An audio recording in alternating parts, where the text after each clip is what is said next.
तर एका रात्रीत टायटन, फास्ट्रॅक, सोनाटा, डिझायर या कंपन्यांचे तब्बल 150 ब्रँडेड घड्याळ गायब. शॉपचे लोखंडी ग्रिलच फोडून रेकॉर्डवरील चोरांची एंट्री. आणि हे सराईत गुन्हेगार ठाणे, मुंबईत मुक्तपणे फिरत होते. होय, हे घडलं अंधेरीत, पण पोलिसांनी आखलेल्या शिताबीच्या ऑपरेशननं शेवटी संपूर्ण टोळीला जेरबंद केलंय. अंधेरी मेट्रो स्टेशनखालील Arihant mobile sales and services शॉपवर काही दिवसांपूर्वी मध्यरात्री चोरट्यांनी थरारक हल्ला चढवला. संरक्षण ग्रिल फोडून पोर्टमाळ्यावरील दरवाजाचे कुलूप तोडून आत घुसलेल्या टोळीनं तब्बल 150 ब्रँडेड घड्याळ, 10 मोबाईल आणि रोकड असा लाखोंचा मुद्देमाल लंपास केला. दरम्यान अंधेरी पोलीस ठाण्यात गुन्हा दाखल झाला आणि मग सुरू झाला पोलिसांचा तांत्रिक तपास व सापळ्यांचा खेळ. सलग 2 ते 3 दिवस मुंब्रा परिसरात नजर ठेवून पोलिसांनी मोठ्या शिताफीनं एका आरोपीला पकडलं. त्याच्या चौकशीतून उर्वरित सराईत आरोपी तुर्भे व डोंगरी भागातून गजाआड झाले.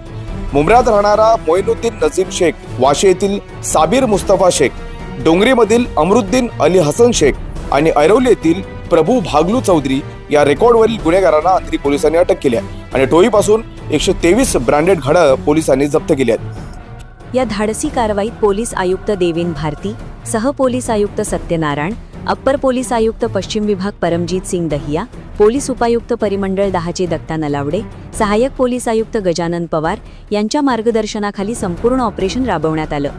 थेट देखरेखीखाली वरिष्ठ पोलीस निरीक्षक उमेश मचिंदर, पोलीस निरीक्षक विनोद पाटील तसेच गुन्हे प्रकटीकरण अधिकारी पोलीस उपनिरीक्षक किशोर परकाळे, समाधान सुपे आणि पोलीस हवालदार पेडणेकर, कांबळे, शिंदे, पुजारी, कांबरी, पोलीस शिपाई म्हात्रे, सुशांत पाटील, लोंढे, विजय पाटील, शिंदे, गवळी, टरके, तिघोटे, नरबट, मोरे यांच्यासह पोलीस हवालदार विशाल पेसाळ यांनी ही थरारक मोहीम यशस्वी केली.